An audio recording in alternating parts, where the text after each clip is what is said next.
ஊர்ல விஜயகாந்த் படம் ஓடுதுன்னு நினைக்காதீங்க. எங்க ஊர் திருவிழாவுக்கு தெரக்கட்டி படம் ஓட்டுனாங்க. அந்த முதல் படம் நம்ம தலைவர் விஜயகாந்த் படம் தான் ஓடிச்சு. நைட் டின்னர்லாம் முடிச்சுட்டு கத்தியெல்லாம் க்ளீன் பண்ணிட்டு இருந்தோம். எதுக்குன்னா எல்லார் வீட்டில் இருந்தும் வேல் கம்பு கத்தி இந்த மாதிரி எடுத்துட்டு வந்து கோவிலாட்ட ஆடி ஊர் சுற்றி வருவோம். போன வருஷம்லாம் பூஞ்சலி எனக்கு ஆடுறதுக்கு இன்ட்ரெஸ்டே இல்லை. இந்த வருஷம் பயங்கர இன்ட்ரெஸ்ட் அப்பா சொல்லி கொடுத்துருந்தாரு. அங்கே போனால் எல்லாரும் பயங்கர வைப்பில் இருந்தாங்க. நாங்களும் அப்படியே ஐக்கியமாயிட்டோம்.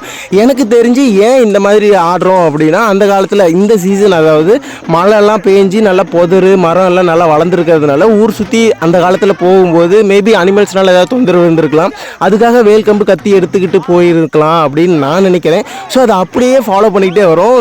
பயங்கரமான என்டர்டைன்மெண்ட். ஆடி முடிச்சதில் வேர்த்து நனைஞ்சே போயிட்டேன். அங்கே போனால் எங்களுக்கு முன்னாடி படத்தை போட்டாங்க. அவசர அவசரமாக சுற்றிட்டு பசங்கள்லாம் வைப் பண்ணிக்கிட்டு இருந்தோம். உண்மையுமே செம ஜாலியாக இருந்துச்சு. இந்த மாதிரி உங்கள் ஊரில் ஏதாவது வித்தியாசமாக வழிமுறைகள்லாம் பின்பற்றுவீங்கன்னா மறக்காமல் கமெண்ட்டில் சொல்லிட்டு போங்க, நானும் தெரிஞ்சுக்கிறேன். அப்படியே தலைவர் படத்தை பார்க்க உட்காந்தாச்சு. உண்மையாலுமே செம்மையாக இருந்தது. நீங்களும் பார்த்து என்ஜாய் பண்ணுங்க.